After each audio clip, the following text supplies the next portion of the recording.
Proyekto Helmo.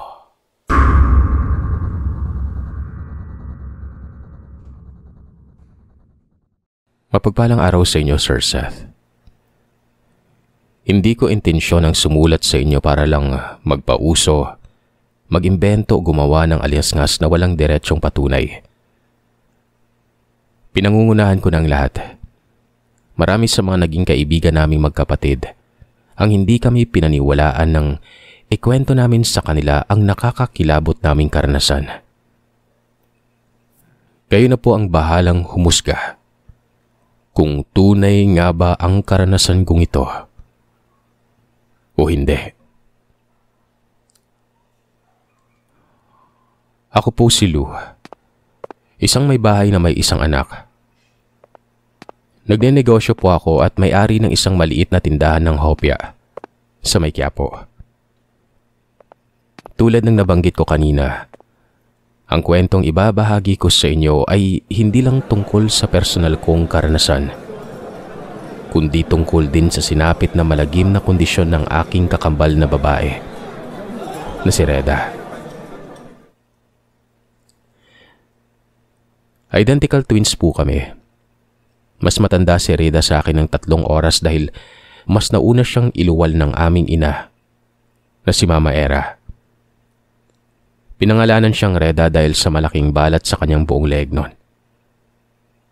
Kulay pula ang balat na ito na halos nakapulupot ang pagkakamarka sa buong leeg niya hanggang sa batok. Sabi ni Mama, nang isilang niya si Reda ay sobrang pula talaga ng birthmark nito na halos akalain ng mga doktor na dugo na ayaw matanggal sa kanyang leeg. Lou naman ang pinangalan sa akin ng mama ko dahil mahina ang puso ko nang isilang ako. Isa akong blue baby na naka-incubator pa ng ilang buwan bago nila naiuwi sa bahay. Ang istoryang aking ibabahagi sa inyo ay naganap noong dekada 80. 10 taong gulang pa lamang kami ni Reda noon nang magbakasyon kami sa lumang bahay ng Lola Ria ko sa Catbalogan.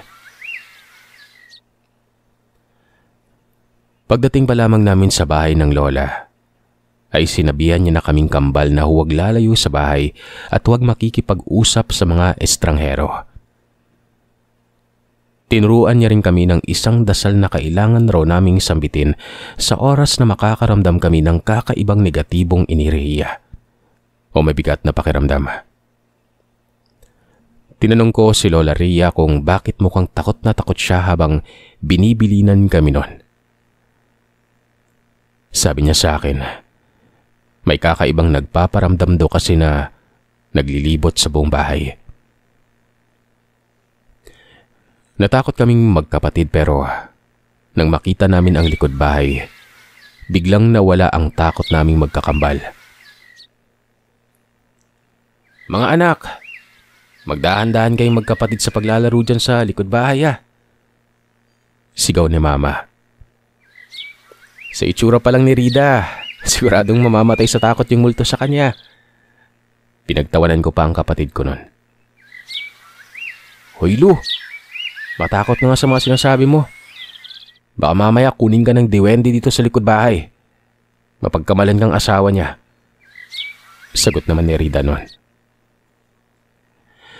Mga bata pa lamang kami ng kakambal ko ay mahilig na kaming mag-asarang dalawa. Normal na sa amin ang magbiruan, magbardagulan at maglokohan. Ang magpikunan ang normal naming laro. Nung araw na yon dahil unang beses naming makarating sa lumang bahay ng Lola, ay para kaming mga kitikiting hindi mapakali sa paglibot sa malawak na bakuran at likod bahay ng bahay bakasyunan. Nagtatakbo kami sa mataas na talahiban ng hardin sa likod ng bahay. Hanggang sa may mapansin kaming malaking bilugang batuhan na nasa gitna ng madawag na damuhan. Nilapitan namin ito dahil sa kuryosidad. Isa itong malaking balon Sumilip ako sa pinakailalim nito at sumigaw. Umalingaw-ngaw ang boses ko sa lakas ng sigaw ko. Nagulat ang kakambal ko sa tunog nun. Nawalan siya ng balanse at nalaglag si Rida sa loob ng malapad na balon nang makita kong may tumulak sa kanya.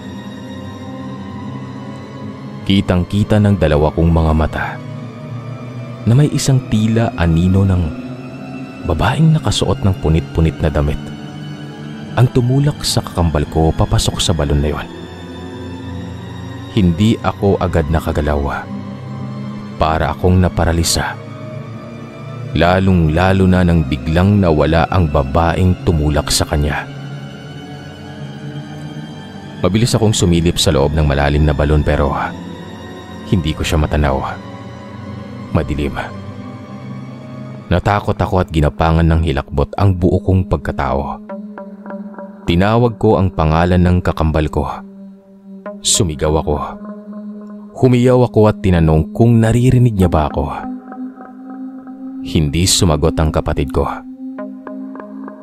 Nagsitindigan ang mga balahibo ko nang may malakas na hangin na umihip mula sa ilalim ng balon papaitaas. Ultimong ang mga tuyong dahon sa paligid ko. Nagliparan sa lakas ng hangin nun. Napaatras ako at napaupo sa putikan. Muli akong sumilip sa loob ng balon. Mangyak-ngyak na ako nun sa takot. Muli kong tinawag ang kapatid ko pero walang tumugon. Doon na ako nagtatatakbo papasok sa bahay ni Lola at sinabi ang aksidenteng naganap sa kakambal ko nun. Bakit mo tinulak yung kakambal mo sa loob ng balon? Bakit mo ginawa sa kapatid mo yon? Umiiyak na paninisi sa akin ng mama namin. Sinabi ko kay mama na hindi ako ang tumulak sa kanya, kundi yung babaeng gulagulanit ang damit ang may kagagawa nun. Mangyak-ngyak akong dinidepensa ng sarili ko na hindi ako yon, na maniwala siya sa akin. Pero hindi ako pinaniwalaan ng mama ko. Sa tulong ng mga kalapit-bahay ng Lola Ria, nagawa nilang maiahon mula sa pinakailaliman ng balon si Reda. Duguan ang ulo nito. Walang malay tao si Reda nang isugod namin ito sa ospital. 6 na buwan siyang nakaratay sa ospital. Sa loob ng 6 na buwan na yun ay hindi ako kinakausap ng mama Vera ko. Ako talagang sinisisi niya sa pagkalaglag ni Reda sa balon. Sa edad na 10 taon, nagkaroon ako ng matinding depresyon. Sinisi ko ang sarili ko sa nangyari sa kapatid ko. Dahil doon sa ospital ng Katbalogan nakakonfine si Reda, ay hindi na kami nakauwi pang muli sa bahay namin sa Manila. Sa loob ng 6 na buwan, sa bahay kami ng Lola Ria ko tumira. At dahil halos ayaw akong makita ng mama ko ay naiiwan ako palagi sa bahay ng mag-isa. Dumagdag ito sa bigat na nararamdaman ko. Wala kasi akong kasama sa bahay kundi si Lola lang. Apo, malungkot ka na naman. Sabay aplos sa mukha ko ng mabait kong Lola. Lola, hindi ko po tinulak sa balon si Reda. Maniwala naman po kayo sa akin, oh. Binanggit ko na isang babaeng mahaba at buhagag ang buhok na nakasuot ng gulagulanit na damit ang nagtulak sa kapatid ko. Hindi ko lang nakita masyado yung mukha ng babae na yon. Dahil bigla siyang nawala ng malaglag sa balon si Reda. Dito na nagkwento si Lola na meron talaga umanong isang nilalang o kaluluwa na naghihiganti sa lugar na yon. Isang babaeng multo. Nakakatakot umano siya noong nabubuhay pa siya. Mas lalo na siyang kinatakutan ng mapaslang siya ng mga taga-baryo. Diyan mismo sa likod bahay ni Lola, hinabol na mga kalalakihan ang babaeng nagngangalang Lupe. Si Lupe ang manananggal sa baryong yon. Si Lupe umano ay isang nilalang na may kakayang magbago ng anyo tuwing kabilugan ng buwan. Humahati umano ang katawan nito kapag hating gabi sa pamamagitan ng pagpahid ng inurasyonan na langis sa kanilang buong katawan. Ang nakakakilabot pa, tinutubuan siya ng mga malalapad na pakpak na parang sa paniki. Magmula umano ng naging tanyag o bantog itong si Lupe, marami nang nawawalang sanggol. Kahit nasa sinapupunan pa lamang ng isang babaeng nagdadalang tao. Madalas ay may kung anong tumutusok na isang manipis na karayom na napakahaba umano at siyang humihigop sa dugo ng laman ng tiyan ng buntis. Ito palang si Lupe ay dayo lamang sa probinsya nila. Nang dumating raw ito sa lugar ay marami ng mga buntis ang inatake nito. Maraming sanggol ang namatay. Kabilang na ang sanggol na anak ng barangay tanod. Kaya isang gabi umano ay inabangan nila talaga si Lupe na magpalit anyo. At doon sa balon sa likod bahay ni Lola, doon ito nagawi at nasibat ng mga matatapang na kalalakihan. Napatay nila at nasunog nila ang kalahating katawan nito pero hindi ang kaluluwa niya. Ang abo umano ng bangkay ni Lupe sa loob ng balon itinapon ng mga taga-baryo. Magmula umano noon ay nakita na nila gabi-gabi kahit umaga pa ang multo ni Lupe na galit sa mga tao. Nangunguha umano ito ng bata. Pumapatay. Mas kinatatakutan magmula noon si Lupe.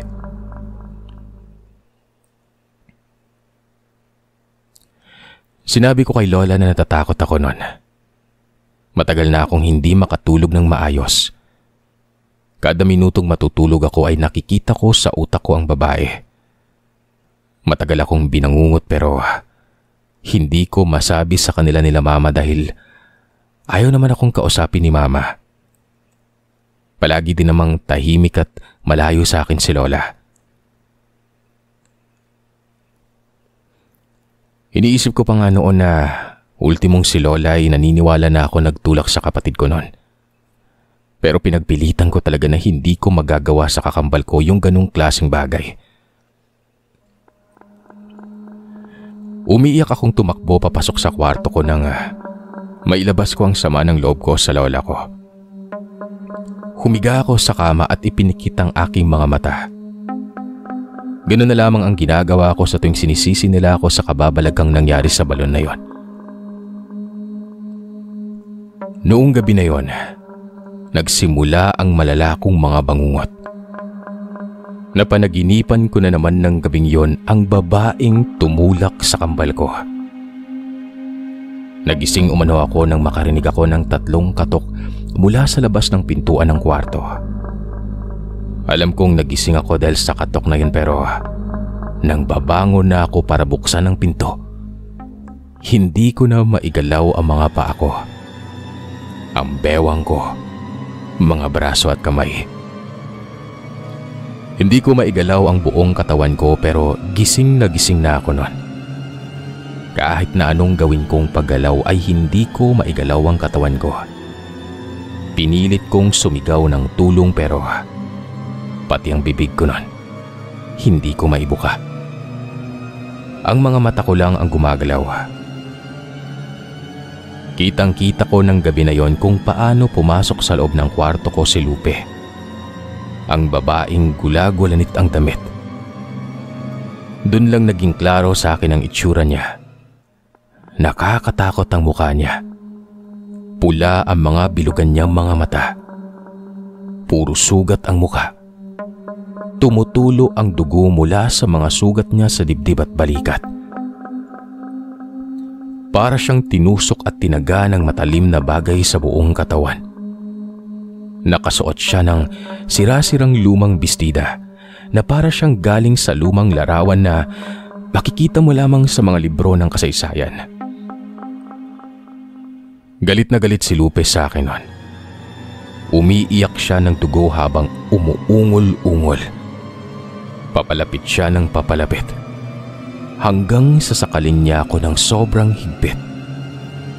Hindi ako makahinga. Sigaw ako ng sigaw. Pero walang boses na lumalabas sa bibig ko. Matagal niya akong sinakal. Alam kong hindi na panaginip ang lahat ng yon dahil gising na gising ang diwa ko. Hindi lang talaga ako makagalaw nun. Hindi pa nakontento si Lupe. Kinagat niya ang mga labi ko hanggang sa pakiramdam ko ay natanggal na niya ang mga ito. Biglang lumiwanag ang kwarto ko. Nawala ang nakakatakot na si Lupe. Doon pa lamang ako nakahinga ng maluwag. Hingal na hingal ako nun. Napakabilis ng kabog ng dibdib ko. Hindi ako makahinga. Para akong inaatake sa puso nun. Lumapit sa akin ang mama ko at pangiti niya akong kinausap. Ayon kay mama, gising na umano si Red nun. Pwede na umano siyang lumabas ng ospital. Niyakap ako ng mama ko.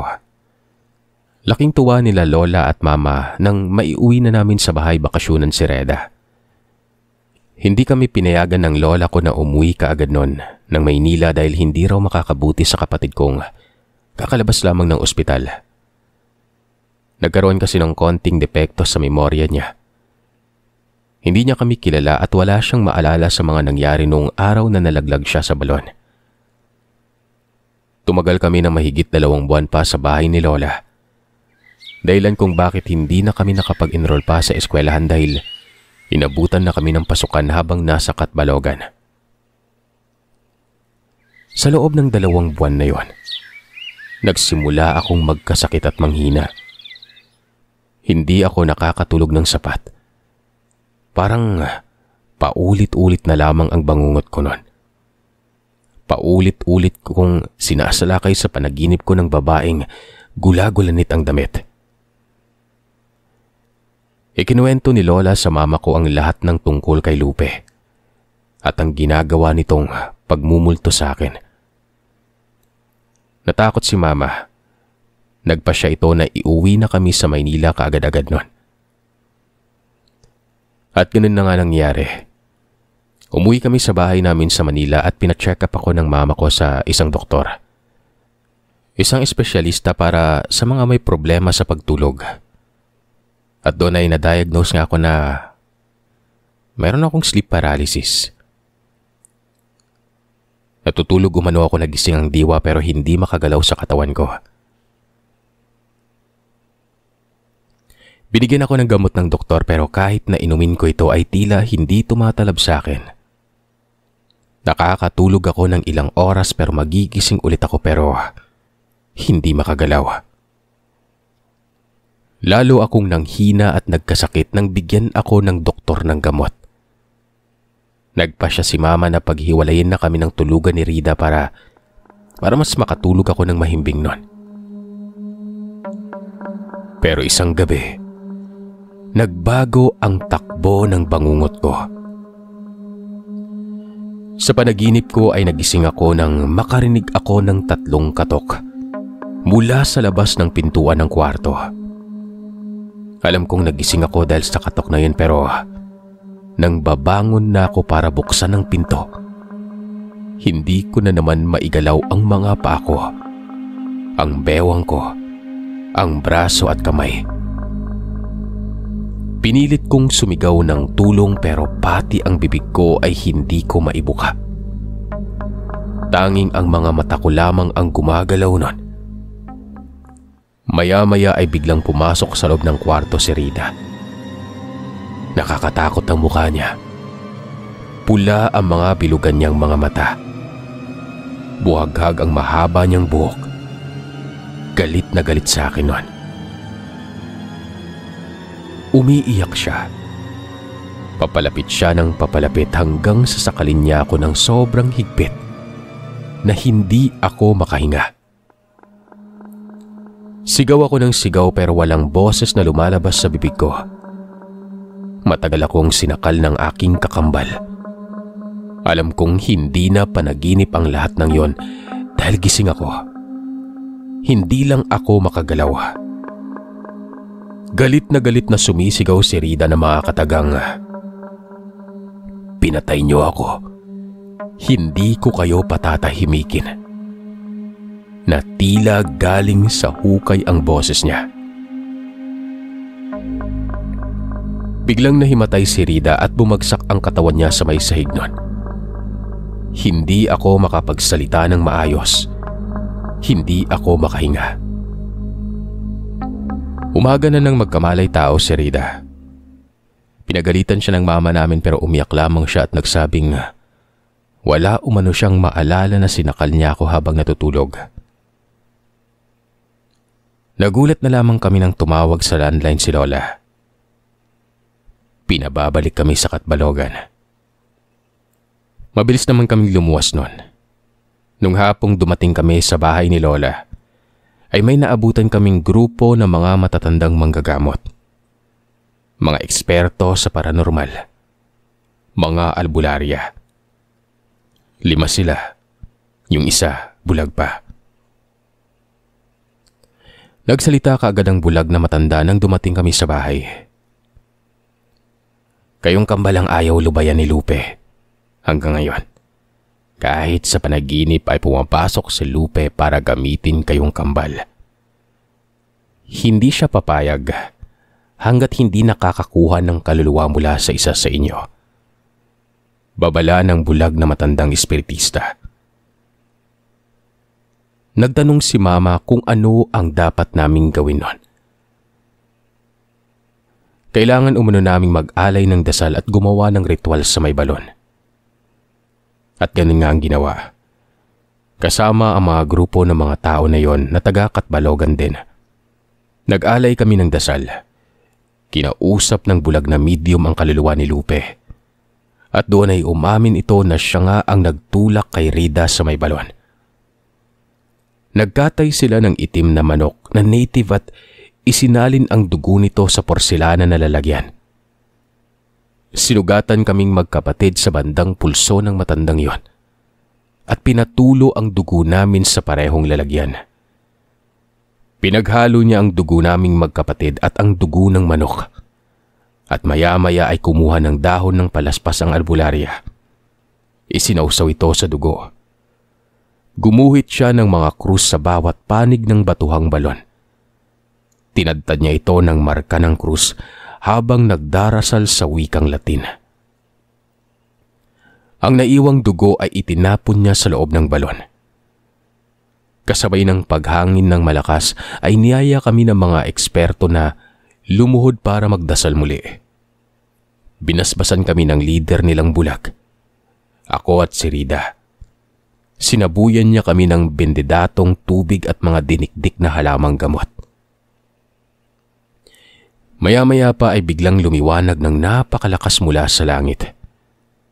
Lumabas ang araw sa likuran ng mga ulap at nag-iba ang tingin ko sa hardin ni Lola noon. Napakaganda tingnan, Sir Seth. Muling nagsalita ang bulag na manggagamot sa katagang hindi namin maintindihan. Pero magmula noon ay hindi na ako binangungot pang muli. Nawala ang sleep paralysis ko at nakatulog na ako ng sapat sa oras gabi-gabi. Nawala na ng tuluyan ang multo ng manananggal sa buhay naming kambal. Nagpa siya si Mama na dalhin na sa bahay namin sa Maynila si Lola para doon na tumira. Isinara na niya ang bahay bakasyonan at magmula noon hanggang ngayon ay hindi na kami bumalik pang magkapatid sa lumang bahay na yon sa Katbalogan. Lumaki kaming masaya at mapayapa ng kakambal ko. Masaya na rin siyang kasal sa isang foreigner noon. Meron siyang 3 anak at nasa ibang bansa na sila naninirahan. Nauwi rin sa tahimik na pamumuhay ang lahat. at patuloy naming ipinagpapasalamat sa Panginoon ng kapayapaan na tinatamasa namin magpasa hanggang ngayon.